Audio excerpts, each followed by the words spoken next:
Welcome to another episode of Real Talk, and look who we have here today. You look like the Cheshire Cat for some reason. I am back. Can't get rid of me. No, that's okay.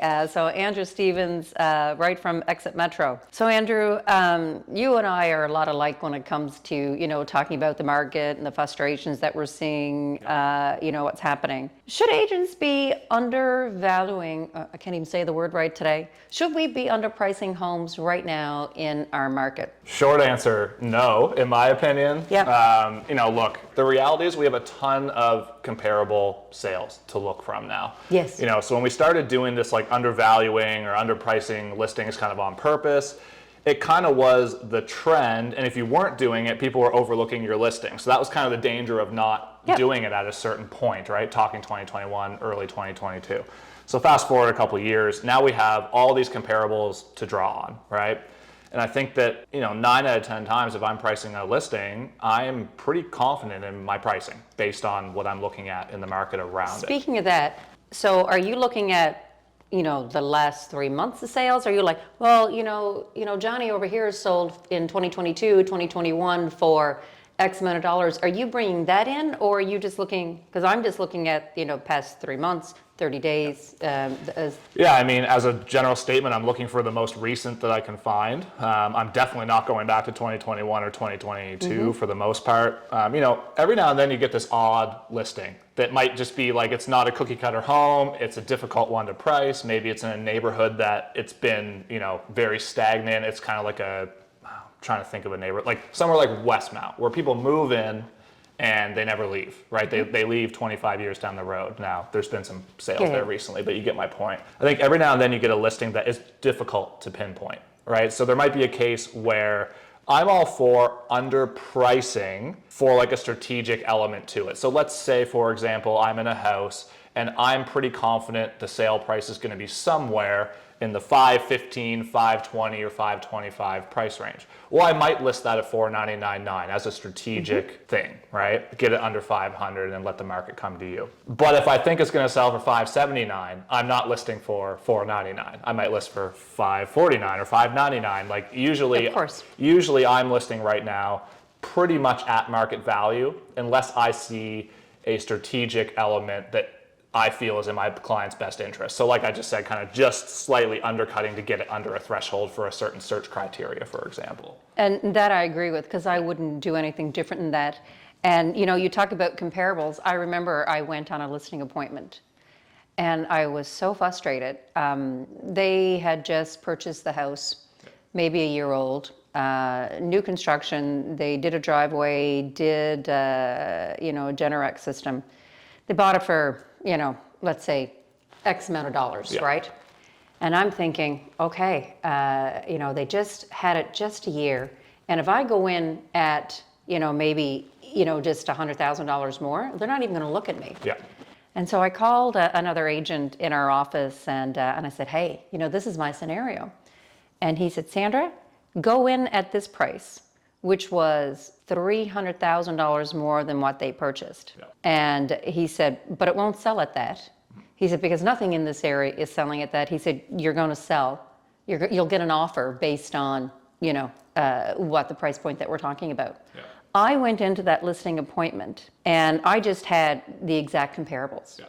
Other agents went in with waterfront properties, 2-story homes, and I'm like, and it drove the price point up to the over $300,000-$400,000. Yep. I couldn't wrap my head around that, and I was frustrated because it's not about buying a listing. You got to be honest with your seller. And when I'm sitting down with a seller, I'm not really focused on the listing price. Yep. I'm thinking, well, I believe you're going to get an offer based on what else is selling.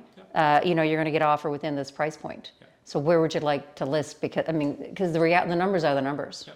And this is it, right? And I think there's enough comparables to draw from today that you can usually make the argument and support your case. And I'm somebody who I don't want to buy the listing. No. I want to list it and sell it. And I understand that some stuff's not going to sell overnight, and that's okay. But for me, I usually, especially if I have a listing that I think is kind of, maybe we go a little bit lower and hold offers, or course. maybe we go, the kind of like, do I go 529.9 or 525, or do I go 499? Like if it's close, I usually just have that conversation with them very openly, very transparently, and I'm like, look, I'm going to be really honest with you. If it was me, I would do this, but that's not to say this is not going to give you the same or a similar result. It might take another week, but either way, we're probably going to end up in this price range, right? One way or the other. It's just a matter of how we get there.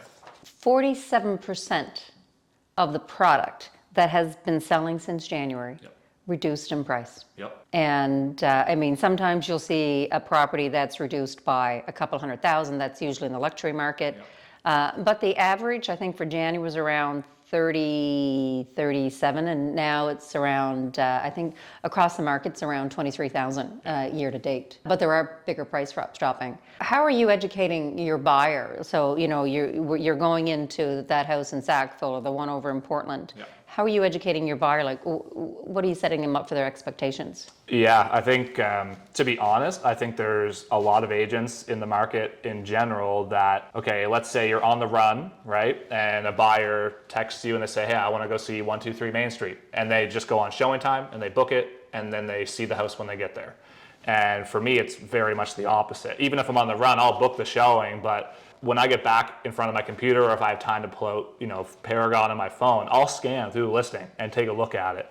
And that one in Sackville that we talked about earlier, I messaged them like right away, and I was like, just for the record, I'm happy to show this to you, but I just want to make sure this is like based on what I'm looking at, this is going to sell somewhere in this kind of a price range, not anywhere near where it's listed, right?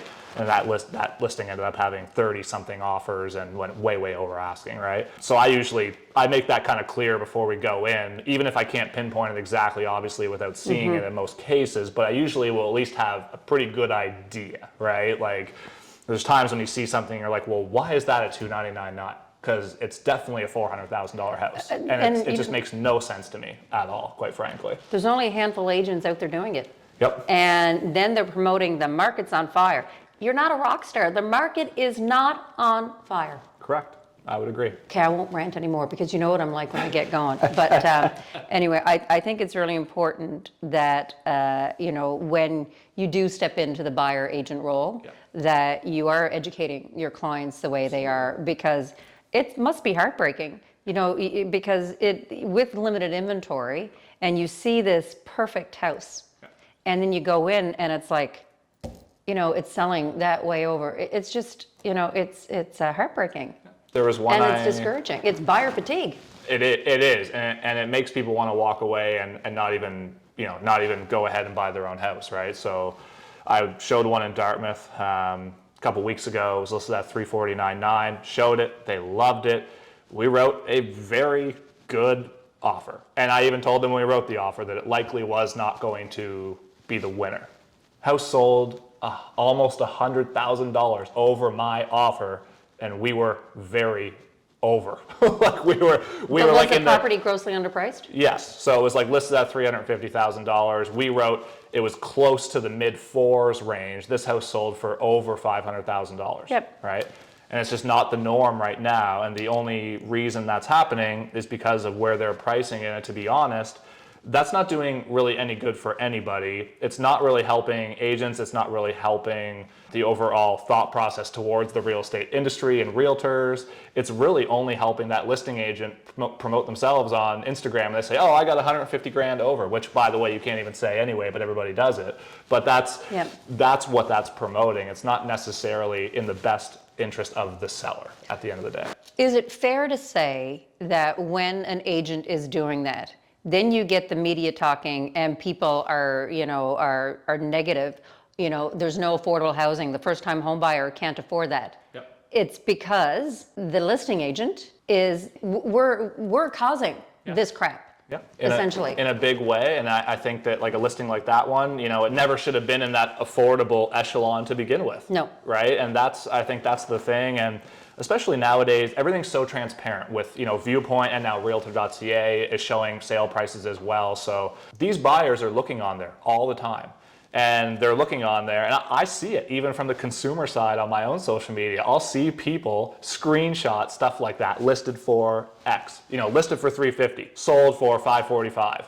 WTF and all these things like in their Instagram stories and stuff like that. And the point is, they wouldn't have that negative connotation with the fact that house sold for that price. Because that's what it was worth anyway. That's what it was worth anyway. The negativity comes from why did it sell so far over, or why was it listed so low, right? Yeah. And it's to the point now where when I'm in listings like this, and I feel like it's almost like a weekly basis, quite frankly, when I'm in those listings, my buyers are looking at me midway through the walkthrough, being like, why is this house listed at 350? Like, and they're like, are they serious? Like, why is it listed there? So it's funny because even the consumer now with the transparency, and if you're working with somebody like me or like you that's going to educate them along the way and really do a good job at that, they're very savvy on the prices, right? They're just as savvy as most of the realtors around half the time if they've kind of been looking for 6 months or so. Right?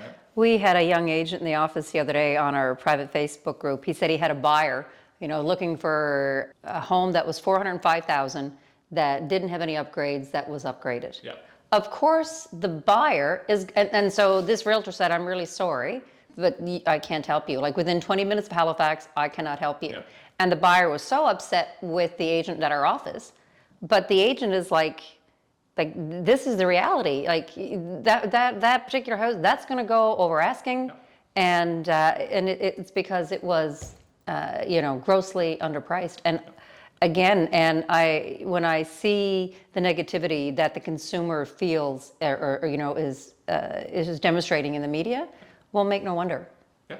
It just makes sense. So I think us as an industry, we need to get back to a pre-COVID way to list homes, because we wouldn't have that negativity. We wouldn't have the consumer being so upset. Yep. Anyway, just my... I agree. And if you look at it from this perspective, we can't blame them for being upset. Absolutely because not. if I'm looking to go buy a new vehicle and it's advertised at $30,000 and I get there and it's really 50, well, I'm not going to be super happy. So it's no different, right?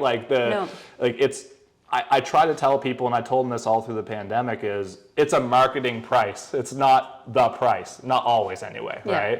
right? So in certain circumstances, getting back to bringing it full circle, you just do your best to educate them, and you do your best to, kind of alert them before you're standing in the house and they're falling in love with it, that, hey, just a heads up, I know you want to look at this and I know it's listed at 350, but just so you know, there's no prayer of this selling under 425 or whatever that number might be. And then right? sometimes they're upset with you because you're telling them that and they think that you're lying.